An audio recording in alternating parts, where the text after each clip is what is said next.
दोस्तों आज की इस वीडियो में आप सीखोगे कि आप जिस घर में रह रहे हो उस घर का मेन गेट आप पे किस तरह का असर डाल रहा है, आपके घर वालों पे किस तरह का असर डाल रहा है, क्या वो पॉजिटिव है, क्या वो नेगेटिव है। आज ये सारे काले चिट्ठे आपके सामने खुल जाएंगे। दोस्तों कई लोग मिलते हैं मुझे जो कहते हैं कि कुंडली तो बहुत अच्छी है, राजयोग जिसको दिखाते हैं वो कहता है राजयोग है, आपका तो ये दशा चल रही बड़ी मजे पर ज़िंदगी में मौज नहीं आ रही है। कई कहते हैं कि डेट ऑफ बर्थ में ओहो बहुत अच्छे नंबर है, 5 भी है, 6 भी है, 1 भी है, आपकी तो बड़ी अच्छी पावरफुल डेट ऑफ बर्थ है, मेरा तो नेम करेक्शन में नाम भी ठीक है। हर कोई मुझे ये सब कुछ कहता है पर ज़िंदगी में उतना मज़ा नहीं आ रहा है, प्रॉब्लम्स अभी भी मेरे हाथ में है। तो there is a huge possibility कि आपके घर का जो मेन गेट है उसमें कोई गड़बड़ी है, उसकी लोकेशन में कोई गड़बड़ी है। तो आज हम वास्तु से ये समझेंगे कि किस तरह से हमारा जो मेन गेट है वो हमारी लाइफ पे, हमारे घर वालों की लाइफ पे असर डालता है। दोस्तों ये वास्तु का टॉपिक है। अभी तक शायद मैंने कोई लंबा टॉपिक वास्तु में शायद ही नहीं बनाया है, छोटे छोटे वीडियोस काफ़ी बना चुका हूँ इंस्टाग्राम और यूट्यूब पर, लेकिन आज मैं आपको सिखाऊंगा कि आप घर बैठ के खुद के घर का वास्तु कैसे करते हैं, कैसे सीखते हैं। ये वास्तु थोड़ा सा कॉम्प्लेक्स टॉपिक होता है ना, इसमें थोड़ी मैथमेटिकल कैलकुलेशन होती है, थोड़े एंगल्स होते हैं, लेकिन जैसे मैंने आज तक आपके लिए पामिस्ट्री, न्यूमरोलॉजी, एस्ट्रोलॉजी इजी बनाई है, वैसे अब वास्तु को भी इजी बनाना चाहूँगा ताकि आप घर बैठकर इस सब्जेक्ट को सीखें और उसका फ़ायदा उठाएं। मुझे पढ़ाने में बड़ा मज़ा आता है और आपको पढ़ने में मज़ा आता है। तो अगर आप हमारे चैनल पर पहली बार आए तो ये बिल्कुल शुभ मुहूर्त है चैनल को सब्सक्राइब करके बेल आइकन दबा देने का। दोस्तों वास्तु क्या होता है? वास्तु जिस इन्वायरमेंट में आप जन्म लेते हो, जिस घर में आप रहते हो, जिस फ्लैट में आप रहते हो, उसकी एनर्जीज आपके ऊपर असर डालती हैं financially, emotionally, spiritually. For example अगर कोई व्यक्ति पहाड़ों पे जन्म लेता है तो आपको उसके चेहरे से देख के नज़र आ जाएगा अरे ये तो पहाड़ी है। कोई साउथ में जन्म लेगा तो आपको उसके चेहरे से, उसके कल्चर से, उसके हाव भाव, उसके बात करने के तरीके से नज़र आ जाएगा कि यार ये तो साउथ इंडियन व्यक्ति है। हम जहाँ जन्म लेते हैं वो चीज़ हमारे चेहरे यानी पर्सनालिटी, फिजिकल अपीयरेंस में, हमारे थॉट प्रोसेस में, हमारे रिलीजियस बिलीव्स पे फ़र्क डालती है। तो आप जिस घर में, फ्लैट में रह रहे हैं, आप क्यों सोच रहे हैं कि वो फ़र्क नहीं डालेगा आपके ऊपर? वो भी आपके ऊपर बहुत गहरा असर डालेगा। तो कई बार कुंडली वगैरह सब तो ठीक है, पर क्या वास्तु ठीक है? आज पता करेंगे इस वीडियो में, तो वीडियो के एंड तक जुड़े रहिएगा। मैं मानता हूँ कि आप में से किसी को वास्तु नहीं आता होगा, तो अभी तो डेफिनेशन आपने सुन ली। अब वास्तु को देखने के लिए क्या ज़रूरी है? जैसे न्यूमरोलॉजी अगर आप सीखना चाहते हैं तो डेट ऑफ बर्थ ज़रूरी है। आप एस्ट्रोलॉजी सीखना चाहते हैं तो आपके पास आपकी कुंडली होनी चाहिए। आप पामिस्ट्री सीखना चाहते हैं तो आपके पास आपके दोनों हाथ होने चाहिए। उसी तरह से अगर आप वास्तु सीखना चाहते हैं, वास्तु को अप्लाई करना चाहते हैं अपने घर में, तो आपके पास आपके घर का मैप होना चाहिए। अब डेट ऑफ बर्थ तो सबके पास है, हाँ सबके पास है, कुंडली तो 2 मिनट में सॉफ्टवेयर से निकल आती है, पर ये घर का जो मैप है हो सकता है आपके पास हो सकता है कि आपके पास ना हो। तो जिनके पास है वेल एंड गुड जी, आप निकाल के ले आइए, उसको अपने सामने रख लीजिए। जिनके पास अपने घर का मैप नहीं है, मैं उनमें से एक हूँ। मैं जिस घर में रह रहा हूँ, यहाँ पे जहाँ पे हम काम करते हैं, इसका नक्शा हमें नहीं है हमारे पास। तो अब क्या करेंगे? आइए स्क्रीन पे आइए और उसको देखें क्या किए। जो मैंने किया है वही सिंपली आप करेंगे। मैं सुबह उठा और मैंने अपने घर की जो बाउंड्रीज़ हैं इनको नापा। मैंने यहाँ से लेकर यहाँ तक इंची टेप खींचा और मुझे पता चला कि ये जो दीवार है, ये जो चौड़ाई है ये 40 फीट की है और ये जो लंबाई है प्लॉट की ये 60 फीट की है। तो मुझे ये पता चल गया कि मेरा जो प्लॉट है वो 40 फीट चौड़ा है और 60 फीट लंबा है। लेकिन अब मैं कागज़ पे 40 और 60 फीट का कागज़ कहाँ से लेकर आऊँगा? ये तो बड़ी समस्या की बात है। तो मैंने यहाँ पर एक स्केलिंग सिस्टम होता है उसका यूज़ किया। मैंने ये मान लिया खुद से ही कि 1 फीट बराबर 0.25 सेंटीमीटर है। 1 फीट बराबर 0.25 सेंटीमीटर है। तो 40 फीट में कितने सेंटीमीटर होंगे? 10 सेंटीमीटर निकल कर आया। तो यहाँ पर मैंने 10 सेंटीमीटर की एक लाइन खींच ली, इसको ये 40 फीट को रिप्रेजेंट कर रही है। ऐसे ही मैंने 60 फीट के लिए किया कि 60 गुणे 0.25, मैं कह रहा था ना मैथ्स है इसमें, कितना होगा? 6 पंजे 30, हासिल गया 3, 12 3 15 और 2 बार 0 लग जाएगा, तो ये हो जाएगा 15 सेंटीमीटर। तो ये जो लाइन है दोस्तों ये 15 सेंटीमीटर की है। तो मेरा ऐसे ही 10 सेंटीमीटर 15 सेंटीमीटर का मेरे आउटलाइन यानी घर की जो बाउंड्री होती है वो खींच गई। अब आप अगर फ्लैट में रह रहे हैं तो हो सकता है कि कहीं पे प्रॉपर स्क्वायर ना हो, प्रॉपर रेक्टेंगल ना हो, कुछ भी है इसी तरह से नाप कर आपको उसकी बाउंड्री बना लेनी है। उसके बाद बहुत ज़्यादा डिटेल में बनाने की ज़रूरत नहीं है, बस हमें 2-4 चीज़ें यहाँ पे लिखनी है। जैसे कि मैंने बाकी की दीवारें भी नापी कि जैसे ये हमारी कार पार्किंग के लिए एक छोटी सी 5 फीट की एक लेन छूटी हुई है, यूजुअली घरों में छूटती है कि यहाँ पे आप कार वगैरह रख सकें।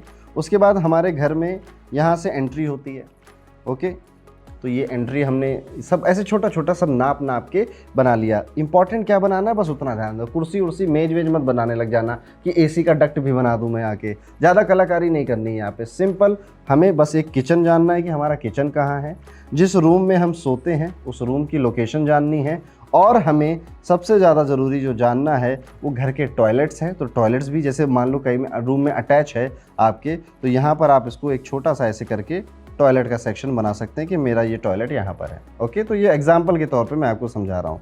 फॉर एग्जांपल आपका टॉयलेट और भी कहीं हो सकता है, लेट्स सपोज यहाँ बना देता हूँ, यहाँ पे आपका एक टॉयलेट है, ओके। तो टी लिख के इस तरह से रिप्रेजेंट किचन और टॉयलेट्स, और जिस बेडरूम में आप सोते हैं, आपके घर में लोग सोते हैं, उनको रिप्रेजेंट कर ऐसे ही नाप के कि ये 10 फीट का है तो 10 को 2.5 से मल्टीप्लाई कर देंगे तो ये 2.5 सेंटीमीटर हो जाता है, तो 2.5 सेंटीमीटर। अब ये नक्शा मैंने बनाया है जिस प्रॉपर्टी का हम आज वास्तु करने आए हैं या देखने आए हैं। आपकी प्रॉपर्टी डिफरेंट हो सकती है, आपकी प्रॉपर्टी अलग हो सकती है, तो उस हिसाब से आप मैथमेटिकल रूलर की सहायता से, थोड़ा टाइम लगेगा पर बना लीजिए। एक ही बार बनाना है, ओके, सिर्फ एक बार बनाना है। उसके बाद थ्रू आउट लाइफ आपको वास्तु का ज्ञान कोई और नहीं दे सकेगा, आप खुद ही घर का वास्तु कर लेंगे। तो इतनी मेहनत अपने घर अपने परिवार के लिए बनती है। पहली चीज़, अगर आप मेहनत नहीं करना चाहते हैं तो एक आर्किटेक्ट को फ़ोन करिए कि भैया आओ मेरे घर का नक्शा बना के दे जाओ, तो वो आएंगे, 2-3 हज़ार रुपये आपसे लेंगे और वो आपके घर का प्रॉपर मैप बनाकर आपको दे देंगे। वो भी काम आप कर सकते हो। तो जो भी काम आपको हो, आपके पास मैप हो, वेल एंड गुड, नहीं है तो खुद बना लीजिए। और अगर वो भी नहीं कर पा रहे हैं, आप आलस की पुड़िया हैं, तो आप किसी आर्किटेक्ट को फ़ोन करिए, वो आएंगे, आपके घर का मैप बना के आपको दे जाएंगे। सेंटर मालूम होना चाहिए, सेंटर पता होना चाहिए कि घर का जो मध्य स्थान है, जिसे हम वास्तु में ब्रह्म स्थान भी बोलते हैं, वो क्या है। ये पता करना कितना ईजी है, ये देखिए। अब जैसे यही नक्शा है, इसी नक्शे में हम क्या करेंगे, हम 2 डायगोनल खींचेंगे H to H, एक डायगोनल ये गया, एक डायगोनल ये गया। तो जहाँ पर इसने क्रॉस कर दिया, ये है इस घर का सेंटर पॉइंट, यानी कि ब्रह्म स्थान। अब मेरा एग्जाम्पल में जो प्लॉट आप देख रहे हो ये तो रेक्टेंगल है, but there is a possibility कि आपका प्लॉट रेक्टेंगल ना हो, आपका प्लॉट कुछ इस तरह से हो। लेट्स सपोज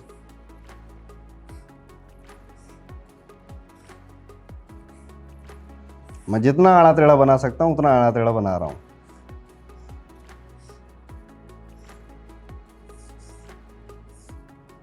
हो सकता है कि आपका प्लॉट थोड़ा इस तरह से आड़ा टेढ़ा हो, ठीक है। क्या करना है, कुछ नहीं करना है, एजेस को मिलाइए। जो ये पॉइंट आया है मोटा मोटा, यही आपका ब्रह्म स्थान है, ये आपका सेंटर पॉइंट है, ओके। अनुमान भी लगा सकते हो आप कि मेरे घर का सेंटर पॉइंट कहाँ पड़ेगा। लेट्स सपोज आपका प्लॉट इस तरह से है, इस तरह से आपका प्लॉट है, तो आप क्या करोगे, एक इमेजिनरी लाइन यहाँ पे बनाइए, इनके डायगोनल्स मैच करिए, ये आपके घर का सेंटर हो जाएगा। तो ये सेंटर घर का पता करना इतना इजी है। इसमें लोग बहुत परेशान हो जाते हैं कि मेरे घर का सेंटर क्या है, सेंटर क्या है। कुछ प्लॉट्स होते हैं, जैसे लेट्स सपोज किसी का एल शेप प्लॉट है, इस तरह का प्लॉट है। अब इसमें सेंटर फाइंड आउट करना डिफिकल्ट है, कुछ डिफिकल्ट नहीं है। आप इसको बाइफरकेट करिए, 2 डायगोनल आपने मैच करे, ये जो आ गया ये घर का सेंटर पॉइंट है, ये मिलाइए तो ये घर का। तो इस प्लॉट में 2 सेंटर निकल कर आ जाएंगे, तो क्या बड़ी बात है, 2-3 भी निकल के आ सकते हैं। मैं उसके भी एग्जांपल आपको देता हूं। लेट्स सपोज आप ये प्लॉट बना रहे हो,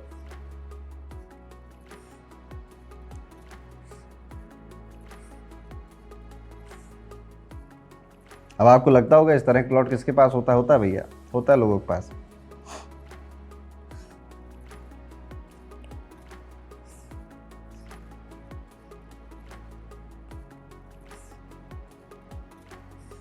होता है, अलग अलग दुनिया में अलग अलग लोगों के पास अलग अलग प्लॉट है। अब इसका क्या होगा, इसमें 3 सेंटर निकलेंगे। एक तो निकलेगा ये वाला, क्योंकि यहाँ पे आपने इमेजिनरी एक लाइन इमेजिन करी है। एक निकलेगा ये सेंटर, और ऐसे ही एक निकलेगा ये सेंटर। तो इस तरह से 3 सेंटर भी एक प्लॉट के अंदर हो सकते हैं। अब सेंटर आपने पता कर लिया, अब उसके बाद आपको 16 डायरेक्शन को प्रिंट करना है, 16 दिशाओं को आपको अपने घर के नक्शे पे प्रिंट करना है। एक बार ये वाला वीडियो मैं आपको चलाने वाला हूँ जिसमें मैंने आपको प्रैक्टिकल 16 डायरेक्शंस को किस तरह से फाइंड आउट करना है, ये वीडियो पूरा देख लीजिए। उसके बाद हम आगे बढ़ते हैं कि आपके घर की जो एंट्रेंस है वो आप पे क्या असर डाल रही है। आज की इस वीडियो में आप जानोगे कि अपने घर की 16 डायरेक्शंस को एक्यूरेटली कैसे निकाला जाए। जैसे कि ये मेरा घर है, ठीक है, इस घर के बाहर खड़ा हूँ अभी मैं, घर की दहलीज के बाहर खड़ा हूँ, ठीक है। ये घर का मेन गेट है या जिसे आप एंट्रेंस कहते हो, ये एंट्रेंस हो गया, मैं घर के अंदर आ गया हूँ। इस दरवाजे को बंद कर देंगे, ठीक है। उसके बाद अब यहाँ से हमारा मेन वीडियो या मेन जो टॉपिक है वो शुरू होता है। 2 चीज़ें आपके पास होनी चाहिए इस टॉपिक को समझने के लिए। पहली चीज़ है आपके पास घर हो, फ्लैट हो, ऑफिस हो, फैक्ट्री हो, ऐसा कुछ होना चाहिए, और उसका नक्शा, उसका एक एक्यूरेट मैप होना चाहिए जो कि बिल्कुल प्रॉपर हो, लाइन ड्रॉ हुई हो with proper inches and length. तो पहली चीज़ ये। दूसरी चीज़ जो आपके पास होनी चाहिए वो ये है कि आपको अपने घर का सेंटर मालूम होना चाहिए कि मध्य बिंदु या ब्रह्म स्थान क्या है। ये हमने पहले की क्लासेस में डिस्कस कर लिया है। तो ये 2 चीज़ें अगर आपके पास है तो बस अब आगे इस वीडियो को ध्यान से समझते रहिए। मैं अपने घर में एंटर हुआ, ये मेरे घर का एंट्रेंस है, मैं यहाँ से एंटर होता हूँ। ये हमारी चौड़ाई है, ये हमारी लंबाई है, ये 60 फीट है, ये 40 फीट है, इतना समझ लेते हैं, ठीक है। अब मुझे अपने घर का, मेरे पास मैप भी है और मुझे सेंटर भी पता है। तो अब मैं क्या करूँगा, मैं सीधे जाऊँगा घर के सेंटर पॉइंट पे जाके खड़ा हो जाऊँगा।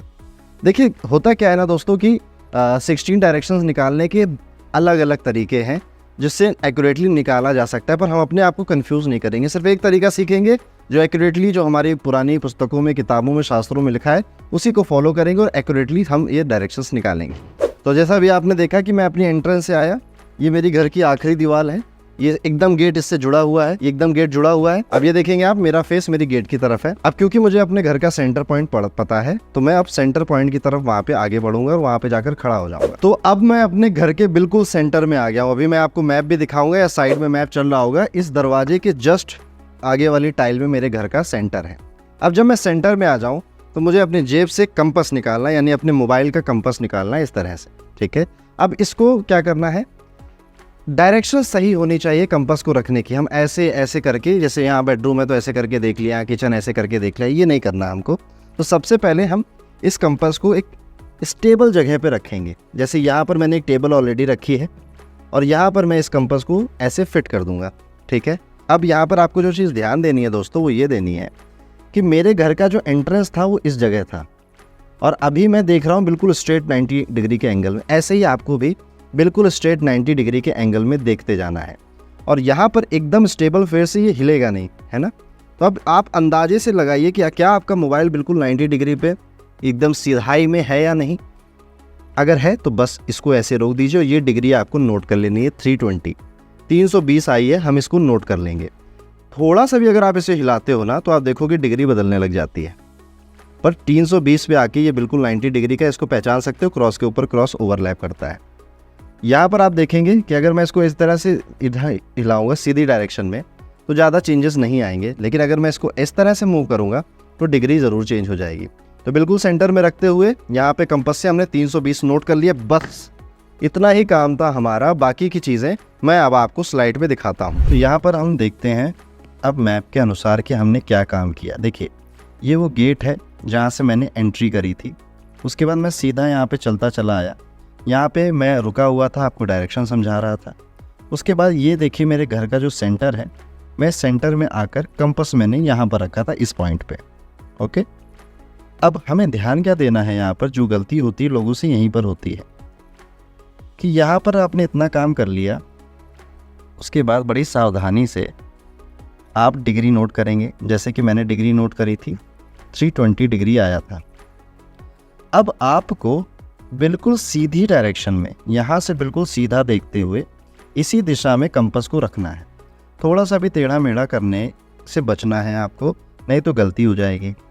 अब 320 जो डिग्री हमारी आई थी इसी का यूज़ करना है। तो ये जैसे शक्ति चक्र मेरे पास है, आपके पास हो सकता है कि ये प्लास्टिक वाला हो तो उससे भी काम हो जाएगा। इसको बिल्कुल सेंटर में रखा हमने।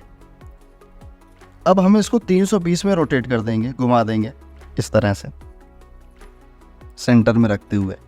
तो ये 300 और ये जो लाल लाइन मैंने खींची है इसी पे अलाइन करेंगे। अभी देखिए थोड़ा सा गड़बड़ हो गया ये। अब हमें क्या करना है, तो हम इसको बिल्कुल अलाइन करेंगे 320 पे। तो ये देखिए लाल लाइन पे 320 की मार्क आ गया। पर यहाँ पे आप देखोगे सेंटर से थोड़ा सा हट गया मेरा शक्ति चक्र। तो मैं इसको फिर प्यार से सेंटर पे लाऊंगा और थोड़ा सा और फिर से सही करके इसको 320 पे लाने की कोशिश करूँगा। ये एग्जैक्ट 320 पे अब आ गया मेरा। अब आप देखेंगे शक्ति चक्र से मुझे सारी डायरेक्शंस, सारी 16 की 16 दिशाएं आराम से यहाँ पर पता चल रही हैं। जैसे फॉर एग्जांपल अगर मैं कहूँ मेरा गेट किस डायरेक्शन में है, तो यहाँ पर देखेंगे मेरा गेट मेजरली जो आता है वो N2 में आ रहा है। N2 और N3 के बीच में यहाँ पर आपको डायरेक्शन मिल रही है, तो मैं इसको N2 मान सकता हूँ। N2 ये मेरी एंट्रेंस हो गई N2 की, ओके, क्योंकि ज़्यादातर जो पोर्शन है वो N2 में आ रहा है। मैं क्या करूँगा, अगर मुझे कन्फ्यूज़न है, आपको किसी को कन्फ्यूज़न है, तो आप N3 के सिम्टम्स भी पढ़िए, आपको मैच हो जाएगा कि आपका गेट मेजरली कहाँ है। जैसे यहाँ पर ज़्यादातर जो एरिया है वो N2 में आ रहा है, इसलिए N2 का ही है ये गेट। N3 के सिम्टम्स इसमें नहीं दिखाई देंगे, बट अगर आपको इनिशियल स्टेज पे कन्फ्यूज़न हो रही है तो आप दोनों के सिम्टम्स पढ़िए और आप जज कर लेंगे। अब मुझसे अगर पूछा जाए कि एंट्रेंस तो पता है, गेट चल गई, आपका घर किस फेसिंग का है, तो घर किस फेसिंग का है कैसे पता चलेगा, ये देखिए मेरा घर नॉर्थ वेस्ट फेसिंग का है, ठीक है। तो जिस दिशा में है वो मेरा घर नॉर्थ वेस्ट फेसिंग है, नॉर्थ वेस्ट बिल्कुल सामने है। कई लोग आपको ऐसे भी कहेंगे कि मेरा घर नॉर्थ वेस्ट फेसिंग है, क्योंकि उनका एंट्रेंस भी है, वो भी बात कुछ हद तक ठीक ही है, गलत नहीं है। बट एक्चुअल में क्या होता है, आपका घर नॉर्थ वेस्ट फेसिंग है, जो आपके घर का सेंटर जो पॉइंट है वो नॉर्थ वेस्ट में जा रहा है, इसलिए आप अपने घर को नॉर्थ वेस्ट कहेंगे, मतलब इस एग्जाम्पल के अनुसार। अब कहा जाए रूम 2 का जोन्स में हमेशा याद रखिएगा, जैसे ये नॉर्थ का जो जोन है ये वाला पूरा जोन नॉर्थ का है, ठीक है। ये जहाँ मैं ब्लू लाइन बना रहा हूँ, ये देखिए ये पूरा नॉर्थ है। तो यहाँ पर जितनी चीज़ें हैं, यहाँ से नॉर्थ शुरू होगा, जहाँ से मैं इसको जिगजैग कर रहा हूँ, ये सारी चीज़ें इस घर की नॉर्थ में हैं।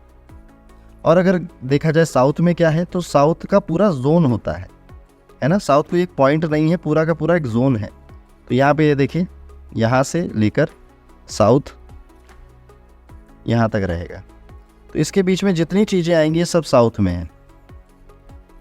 इस तरह से आप अपने घर के 16 जोन्स को पता कर सकते हैं, निकाल सकते हैं। अब इस वीडियो ने आपकी हेल्प करी होगी कि घर का सेंटर से किस तरह से कंपास देखना है, कंपास देख के किस तरह से शक्ति चक्र का इस्तेमाल कर कर आपको नक्शा बनाना। अब आपको शक्ति चक्र नहीं है आपके पास, गूगल पे जाइए और वहाँ पे PNG फाइल ऑफ शक्ति चक्र, अगर आपके पास आईपैड या फिर कुछ भी है या डेस्कटॉप है, उसके लिए आप PNG फाइल डाउनलोड कर सकते हैं। नहीं तो आप इस तरह का शक्ति चक्र मार्केट में मिलता है, इसका लिंक मैं डिस्क्रिप्शन में डाल दूंगा। इस तरह का एक शक्ति चक्र आप अपने घर पे मंगा सकते हैं। तो अगर आपने कागज़ पे ड्राइंग बनाई है तो इसको ऐसे रखकर इधर से अपनी डिग्री मैच करके आप यहाँ पर भी अपने घर का सेंटर, घर का फेसिंग, घर का मेन गेट कहाँ पर आ रहा है ये फाइंड आउट कर सकते हैं। अब बात करते हैं एक्चुअल कोर टॉपिक की। अब ये जो मैंने आपको इतनी देर में सिखाया है ना, ये ज़िंदगी में सिर्फ एक बार करना है, उसके बाद सब टॉपिक ही टॉपिक हैं। अब मैं जैसे नेक्स्ट वीडियो बनाऊंगा उसमें, तो आपको उसमें कोई दिक्कत वाली बात नहीं आएगी, क्योंकि आपके पास आपका मैप रेडी होगा। तो ये मैप रेडी कर लीजिए, आप फ्यूचर में बहुत काम आने वाला है ये। अब 4 दिशाओं के नाम तो आपको पता ही है, उत्तर, दक्षिण, पूरब और पश्चिम। अब इनको 45 डिग्री से और बाइफरकेट कर दिया जाए तो नॉर्थ ईस्ट, साउथ ईस्ट और नॉर्थ वेस्ट, ये 8 डायरेक्शन हो गई। इन 8 डायरेक्शंस को अगर और बीच में से काट दिया जाए तो हमें मिलती है 16 डायरेक्शन, जो कि आप यहाँ पर अपनी स्क्रीन पर देख सकते हैं कि नॉर्थ, फिर north of north east, north east, east of north east, east. उसके बाद देखिए east of south east, south east, south of south east, south, south of south west, south west, west of south west, west, west of north west, north west, north of north west, और ये फिर से north. ये 16 दिशाएं हैं दोस्तों, जिन 16 दिशाओं में पूरा वास्तु हमारा घूमता है। अब इस हर एक दिशा का एक एट्रीब्यूट होता है। जैसे अगर आपने मेरे पुराने वीडियोस देखे हैं तो हर एक हाउस का एक एट्रीब्यूट होता है। जैसे 7th हाउस शादी ब्याह मैरिज के बारे में बताता है, छठा घर आपकी नौकरी के बारे में बताता है, 5वां आपके बच्चे के बेबी के बारे में बताता है, 1st हाउस आपके बारे में बताता है। इसी तरह से ये जो 16 दिशाएं हैं ना, ये भी कुछ कुछ बताती हैं। जैसे कि जो नॉर्थ की डायरेक्शन है, ये मनी एंड अपॉर्चुनिटी की डायरेक्शन, ये पैसे की धन की डायरेक्शन है, धन यहाँ से आता है। ये जो नॉर्थ ईस्ट की डायरेक्शन है दोस्तों, इसे ईशान कोण बोला जाता है और ये आपकी प्रॉस्पेरिटी, ओवरऑल जो प्रॉस्पेरिटी आपके जीवन में रहती है वो नॉर्थ ईस्ट से देखी जाती है। इसीलिए कहा जाता है कि नॉर्थ ईस्ट में आप मंदिर बनाइए, और इसीलिए कहा जाता है कि नॉर्थ ईस्ट में टॉयलेट मत बनाओ, किचन मत बनाओ, गंदगी मत रखो, सीलन मत होने दो, कोई पानी वहाँ पे बहाओ मत, क्योंकि ये एक बहुत प्यारी डायरेक्शन है जो कि प्रॉस्पेरिटी देती है। अब यहीं पे आप वास्तु दोष कर दोगे तो पूरे घर की प्रॉस्पेरिटी पे इफेक्ट आ जाएगा। जैसे कि आप देखोगे हमारी ईस्ट की डायरेक्शन है। ईस्ट की डायरेक्शन आपके सोशल कनेक्शंस की बात करती है, यानी कि आपकी नेटवर्किंग कैसी रहेगी, आप कितने लोगों से मिलोगे, कितने लोगों से नहीं मिलोगे। अब जो मेन गलती लोग करते हैं ना, लोग मेन गलती करते हैं कि हम अपने कमरे में खड़े हो जाएंगे, ये रहा नॉर्थ, ये रहा साउथ, इस तरह से देखते हैं। नो, इन डायरेक्शन के पूरे पूरे जोन हैं जो मैंने आपको उस वीडियो में समझाए थे। यानी कि आपके घर का जो ईस्ट सेक्शन है ना दोस्तों, ये देखिए एग्जाम्पल के तौर पे, ये जो सेक्शन है आपके घर का ईस्ट का, बस यही ईस्ट है घर में, और कहीं ईस्ट नहीं है। किसी कमरे में ईस्ट दूसरा नहीं निकल आ जाएगा, सेंटर से जो ईस्ट निकल कर आया है, यानी कि ये जोन बस यही ईस्ट है। यानी कि आपके घर के जो सोशल नेटवर्किंग इन सब की चीज़ों की कोई देगा तो आपके घर का ये जोन देगा। जोन बोल रहा हूँ, ईस्ट कोई पॉइंट नहीं है कि ये एक पॉइंट बोल दिया ये ईस्ट है, पूरा पूरा जोन है। उसमें कोई दीवार आएगी, कभी कभी कोई सीढ़ी आ जाएगी, कभी कभी कुछ आ जाएगा। ओके, तो ये ध्यान में रखना कि 16 जोन हैं। ओके, 16 डायरेक्शंस बोलते हैं, पर डायरेक्शन जोन हैं ये 16 अलग अलग तरह के। ओके, अब 16 के बाद भी अगर इनको हम बांटें तो 32 डायरेक्शंस निकल कर आती हैं। जी हाँ, जैसे 4 से 8 हुई, 8 से 16 हुई, अब 16 से 32 हो जाएंगी। जैसे कि आप एक डायरेक्शन यहाँ पे स्क्रीन पे देखिए, एक जोन है डायरेक्शन का जिसको आप बोलते हो नॉर्थ ईस्ट। अब नॉर्थ ईस्ट में आप देखोगे ये स्ट्रेट लाइन गई है ना, ये गई है। लेकिन अगर मैं इस नॉर्थ ईस्ट को भी 2 बराबर भागों में बांट दूं तो नॉर्थ ईस्ट का जोन पहले ड्रॉ करना पड़ेगा। तो ये रहा नॉर्थ ईस्ट का जोन। अब इसको 2 बराबर भागों में ये लाइन बांट रही है, ये वाली काली वाली लाइन जो है। तो एक जोन तो ये बन गया, एक जोन ये बन गया। तो ये जो 2 जोन बने, हर एक डायरेक्शन से 2 बनेंगे तो 16 से 32 बन जाएंगे। इनका भी नाम दिया गया, पर इनका नाम थोड़ा सा कॉम्प्लिकेटेड है, याद करना पड़ता है।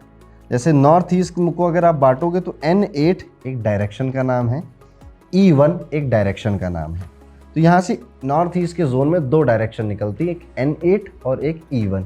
इसी तरह से सबके साथ है। जैसे वेस्ट को अगर आप देखोगे तो वेस्ट में W4 और W5 ये 2 डायरेक्शन निकलते हैं उसके अंदर से। साउथ वेस्ट में S8 और W1। ऐसे करके आपको 32 डायरेक्शंस और मिल जाती हैं, और ज़्यादा आप अब डीप में जा रहे हो सब्जेक्ट के। अब आपको 16 डायरेक्शन क्या देती हैं और 32 डायरेक्शन क्या होती हैं ये पता चल गया। अब आपको बस इतना करना है, क्योंकि आज की वीडियो में हम सिर्फ एंट्रेंस की बातें करेंगे, सिर्फ मेन गेट की बातें करेंगे। तो ये देखिए, इस प्लॉट में या इस मैप में जो मेन गेट है वो N2, ये देखिए N2 की लाइन यहाँ पे है, और N3 का जोन ये रहा। तो ये जो पूरा गेट है प्रॉपर, ये नीले रंग से ये गेट मैंने बनाया है, ये N2 में भी आ रहा है और N3 में भी आ रहा है। N2 का मेन गेट E1 डायरेक्शन में आता है, E1। तो इसमें देखा जाता है कि इस घर में रहने वाले लोग आपस में बड़ा झगड़ा करेंगे, एक दूसरे की बात नहीं मानेंगे, बड़े भाइयों से झगड़ा होता रहेगा। यहाँ पर इवन आग का खतरा भी होता है और अचानक से नुकसान होता रहता है इस घर में, और ये कंटिन्यूअस ये चीज़ लगी रहती है। दूसरी चीज़ जो यहाँ पर है कि जो फादर है वो बीमार रहेंगे, हो सकता है उन्हें बीपी की प्रॉब्लम हो जाए, बीपी या फिर किसी भी तरह की ब्लड इशू कोई हो जाए। इस घर के लोग जब बाकी दुनिया से ज़्यादा मतलब रखेंगे नहीं, मोहल्ले से, परिवार से, सोसाइटी से, रिश्तेदारों से बहुत ज़्यादा मतलब रखने वाले होंगे नहीं। तो इस तरह से ये E1 की जो एंट्रेंस है ये इतनी अच्छी नहीं। अब E2 की बात करते हैं। E2 की अगर बात करें तो यहाँ पर जो कब्जा है वो ज़्यादा इस घर की महिलाओं का रहने वाला है, यानी उनकी बातें ज़्यादा मानी जाएंगी, और हो सकता है कि इस घर में ज़्यादा महिलाएं रहती भी हों, और डिसीजन में महिलाओं का बहुत बड़ा रोल रहने वाला है। इस घर में एक चीज़ और देखोगे आपकी अननेसेसरी चीज़ों में एक्सपेंस हो ही जाता है, सेविंग्स होती नहीं, पैसा रुकता नहीं, अननेसेसरी एक्सपेंस होता रहता है। इसके बाद अगर अभी इसी की बात करें तो अर्निंग में भी प्रॉब्लम आती है, प्रमोशंस में भी प्रॉब्लम आती है, डिले बहुत होते रहते हैं। जब बात स्टेटस को इंक्रीज करने की आती है तो E2 के एंट्रेंस में डिले बहुत होते हैं। अब E3 की बात करते हैं। अगर आप E3 के एंट्रेंस देखेंगे तो ये one of the most powerful entrance में से एक है। एक E3 की एंट्रेंस आपको वेल कनेक्टेड लोगों के साथ आज नहीं तो कल मिलवा ही देगी, जिनसे आपका फायदा होगा, जिनसे आपका रुतबा बढ़ेगा, जिनसे आपका स्टेटस बढ़ेगा। तो E3 की एंट्रेंस रखना बहुत ज़रा जरूर अच्छा होता है, सक्सेस भी देती है, प्रॉफिट भी देती है, रिस्पेक्ट भी देती है। E3 की वेरी प्रॉस्परस डायरेक्शन। अब ऐसे ही E4 में चले जाते हैं तो E4 की जो डायरेक्शन है ये गवर्नमेंट से लाभ देती है, सरकार से फायदा देती है। आपके यहाँ हो सकता है कि कोई सरकारी नौकरी वाले लोग रहते हुए मिल जाएं, या सरकार से रिलेटेड आप कोई काम कर रहे हो, गवर्नमेंट का कोई काम कर रहे हो, सरकारी नौकरी इस घर के लोगों को मिल जाती है, या सरकार के फेवर इस घर में रहने वाले लोगों को मिल जाते हैं। अब सरकार से मेरा मतलब हायर अथॉरिटी से भी है, पावरफुल लोगों से भी है, पॉलिटिकल कनेक्शंस भी आपके यहाँ पे बन सकते हैं, पॉलिटिक्स में जाने की इच्छा भी आपकी कर सकती है और आप चले भी जाओगे आज नहीं तो कल। तो इस तरह से मैंने 4 डायरेक्शंस के बारे में आपको बताया, पर ईस्ट में 8 होती हैं, E1 से लेके E8 में, वो आपकी स्क्रीन के सामने है। हर एक डायरेक्शन का क्या मतलब होता है आप इसको पढ़ सकते हैं, समझ सकते हैं, और मैं मानूंगा कि अगर आपने ठीक से अपना मैप बनाया है तो आप रिलेट भी कर रहे होंगे। तो इनको पढ़िए और कमेंट्स करके बताइए कि अगर आपके घर की, फ्लैट की इनमें से कोई डायरेक्शन है तो क्या आप इन बातों से रिलेट कर रहे हैं, क्या वास्तु आप पे काम कर रहा है, ज़रूर हमें कमेंट करके बताइएगा। हो सकता है कि सिम्टम्स मैच ना हो रहे हों, क्योंकि हो सकता है कि आपके घर की किचन अच्छी है, आपके घर का वॉशरूम अच्छा है, कुछ तो अच्छा है, आपके घर का जो एंट्रेंस से मिलने वाली चीज़ों के नेगेटिव रिजल्ट को खत्म करना है। But there is a good possibility also कि आपको इस तरह के रिजल्ट देखने को मिल रहे हैं। अब आगे बढ़ते हैं, वीडियो में बात करते हैं साउथ के एंट्रेंस के बारे में। साउथ की एंट्रेंस यूजुअली लोग बहुत बुरा मानते हैं। अब उसमें बुरा मानने का कारण ये है कि साउथ में आपको अच्छी एंट्रेंस बहुत कम मिलती है। जैसे फॉर एग्जांपल S1 की अगर एंट्रेंस है तो मैरिड लाइफ में लड़ाइयाँ, पेट बार बार ख़राब रहना, और इस कई बार तो मिसकैरेज हो जाना। जो घर के बच्चे हैं, मेल चाइल्ड हैं जो घर के, उनको बहुत ज़्यादा अपने पढ़ाई में, एजुकेशन में प्रॉब्लम फेस करना, या एवरेज पढ़ाई ही निकल जाना। तो S1 की एंट्रेंस ये सब आपको दे सकती है। अब S2 की एंट्रेंस सर्विस सेक्टर में अगर आप हैं, नौकरी वगैरह कर रहे हैं तो बड़ी अच्छी है। नौकरी कर रहे हैं, सर्विस सेक्टर में सिंपल ज़िंदगी जी रहे हैं तो ठीक है, ये आपको ज़्यादा ट्रबल में नहीं करेगी। लेकिन S2 में रहकर बिजनेस करने की कोशिश कर रहे हैं तब ये आपको उस बिजनेस में ग्रो नहीं करने देगी, या बिजनेस आपके शुरू होकर 1-2 साल में बंद होने लग जाएंगे। अब S3 की जो डायरेक्शन है वो सबसे अच्छी डायरेक्शन है, ग्रेट एंट्रेंस है, प्रॉस्पेरिटी भी देगी, फेम भी देगी, आराम भी देगी, पावर भी देगी, सब कुछ देगी। S3 का डायरेक्शन सबसे अच्छा। S4 का और अच्छा है। अब S4 की डायरेक्शन में आपको यहाँ पे ये देखने को मिलता है कि ऐसे लोग इंडस्ट्रियलिस्ट बन सकते हैं, इंडस्ट्री में काम कर सकते हैं, इंडस्ट्री खोल सकते हैं अपनी खुद की, पावर भी है, फेम भी है, स्ट्रेंथ भी है, सब कुछ है यहाँ पे। लेकिन S5 उतनी ही खराब है। S5 की डायरेक्शन अगर आप देखोगे ध्यान से तो ये डायरेक्शन आपको ना तरह तरह की परेशानी देती है। घर में लोग एक दूसरे के ओपिनियन मानने नहीं, ना बाप बेटे से लड़ रहा है, बेटा बाप से लड़ रहा है, भाई बहन से लड़ रहा है, माता की तबीयत खराब रहती है। S5 की डायरेक्शन बहुत बैड है, बड़ी बुरी डायरेक्शन है S5 की, ठीक है। ऐसा वास्तु कहता है, मैं नहीं कह रहा, ठीक है। इस तरह से बाकी की डायरेक्शंस क्या देती हैं साउथ में, S1 से लेके S8 तक आपकी स्क्रीन के सामने है। आप इन्हें देख सकते हैं, पढ़ सकते हैं, और कमेंट करके आप मुझे बताएंगे कि क्या आपने इन बातों से रिलेट किया, क्या ये सिम्टम्स मैच हो रहे हैं आपके घर में या फिर नहीं। अगर नहीं हो रहे हैं तो मैं बहुत श्योर हूँ आपके घर का किचन या फिर आपके घर का जो वॉशरूम है वो बड़ी अच्छी डायरेक्शन में होगा। अब आगे बढ़ते हैं, ईस्ट हमने देखा, साउथ देखा, अब देखते हैं दोस्तों हम नॉर्थ की डायरेक्शन को। नॉर्थ की डायरेक्शन में अगर आपका जो मेन एंट्रेंस है वो N1 पे आ जाता है, N1 की जो एंट्रेंस है ये प्रॉब्लम फ्रॉम अननोन सोर्सेस, मतलब जिंदगी बढ़िया मस्ती में चल रही है, प्रॉब्लम आ गई। आपकी चल रही बेटे को प्रॉब्लम आ गई, बेटे की चल रही पिता को प्रॉब्लम आ गई, सब कुछ ठीक था, किसी की हेल्थ खराब हो गई। प्रॉब्लम फ्रॉम अननोन सोर्सेज लगे रहते हैं, आते रहते हैं और पैसे खर्च कराते रहते हैं। मनी और अपॉर्चुनिटीज़ भी इस घर में रहने वाले विद्यार्थियों को, बच्चों को बड़ी कम मिलती है। अब N2 की डायरेक्शन अगर आपकी है तो आप देखोगे कि फियरफुल लाइफ है, दुश्मनों का खतरा है, लोग जलने वाले आपसे बहुत पैदा हो जाएंगे जो आपसे जलेंगे। इस वजह से क्या होगा, वो आपको नुकसान भी पहुंचा सकते हैं। और अगर आप थोड़े से भी ऐसे हुए जो शो ऑफ करता है तो भैया बहुत ही परेशान करेंगे। यानी कि आप जिनको सगा समझते हैं, समझ लीजिए वो उतने सगे भी नहीं है। अब N3 की डायरेक्शन को देखते हैं। N3 की डायरेक्शन बिजनेस करने वालों के लिए बड़ी अच्छी, वेरी ऑस्पिशियस। यहाँ पर बिजनेस करना, बिजनेस फलता भी है, फूलता भी है और बढ़ता भी है। बड़ी वेरी ऑस्पिशियस डायरेक्शन N3। अब ऐसे ही N1 से लेकर N8 की डायरेक्शंस आपको क्या देती हैं, आपकी स्क्रीन के सामने है। आप इसे पढ़ सकते हैं, देख सकते हैं, समझ सकते हैं। और अगर आप रिलेट कर रहे हैं तो हमें कमेंट करके ज़रूर बताइए कि आपने रिलेट किया। और there is a good possibility आप रिलेट करेंगे, लेकिन हो सकता है किचन और वॉशरूम घर के अच्छे हों तो ये एंट्रेंस का उतना इफेक्ट अभी आप पे नहीं पड़ रहा है। नाउ मूविंग फॉरवर्ड, बात करते हैं आपके घर के वेस्ट की जो ओपनिंग है। जैसे W1 की बात करते हैं, नॉट गुड फॉर लॉन्जिविटी। ये बहुत ज़्यादा जीने के लिए अच्छी डायरेक्शन नहीं है। यहाँ पे रहने वाले व्यक्ति अपनी इच्छाओं के मारे हैं, इच्छाएं इतनी होती जा रही हैं, पूरा कुछ नहीं हो रहा, लेजीनेस बहुत है। दे नो कि क्या करना है, कैसे करना है, क्या है उनकी प्रॉब्लम का solution, but unable to get into action. Action में आने में समस्या हो रही है। अगर W2 की डायरेक्शन है आपकी तो सेंस ऑफ इनसिक्योरिटी आपके अंदर आ सकती है। हस्बैंड अपनी वाइफ से इनसिक्योर हो रहा है कि देखो ये तो लाली लिपस्टिक लगा रही, घूमने जा रही है, जरूर कोई चक्कर होगा, मुझे छोड़ देगी क्या। वाइफ अपने हस्बैंड से ट्रीट हो रही है कि उसका हस्बैंड ही ऋतिक रोशन है, सारी लड़कियां उसी के पीछे पड़ी हुई हैं, वो उसके फोन चेक कर रही। इनसिक्योरिटी। लड़के अपने जो बच्चे हैं घर के, वो अपनी अपनी लाइफ में इनसिक्योरिटी फीलिंग कर रहे हैं। तो W2 ये देखिए। W3 यहाँ पे अगर बात करें, वेरी वेरी ऑस्पिशियस। जो इच्छा मांगो वो पूरी हो जाए, जो सक्सेस मांगो पूरा हो जाए, जो ग्रोथ आप मांगो वो पूरा हो जाए, वेरी ऑस्पिशियस W3। इसी तरह से जो W4 है, वेरी वेरी पॉजिटिव डायरेक्शन, इच्छाएं पूरी होती हैं यहाँ पे। पर W5 में अब ये मिडिल में आ जाती है।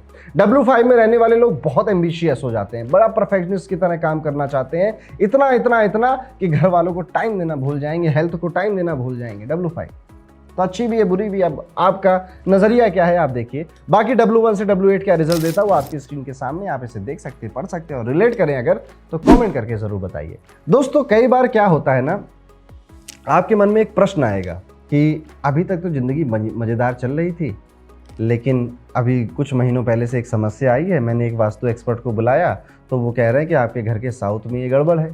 पर यार घर का ये साउथ तो न जाने कब से गड़बड़ था, पर समस्या तो 3 महीने पहले आई। Logic question. दूसरी चीज, आपने आज एंट्रेंस समझा, हो सकता है कि इस एंट्रेंस की वजह से जो प्रॉब्लम्स आ रही हैं वो घर के किसी 2-3 मेंबर्स को आ रही हैं, बाकी के मौज में है। ऐसा क्यों हो रहा है? अगर खराब है तो सारे घर के मेंबर्स को खराब करना चाहिए। इसका आंसर है एस्ट्रो वास्तु।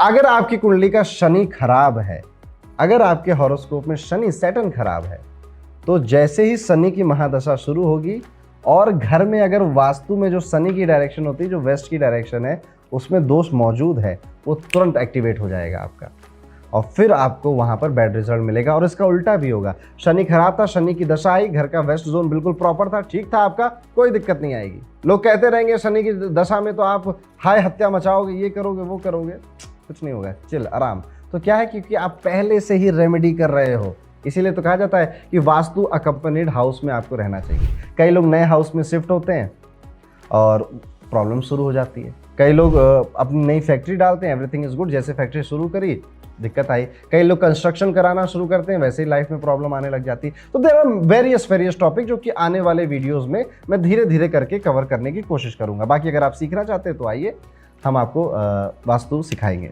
चलो दोस्तों, आज के लिए इतना ही। वीडियो पसंद आया हो तो लाइक करिए। क्या चीज़ें इस वीडियो में पसंद आई कमेंट करके ज़रूर बताइएगा।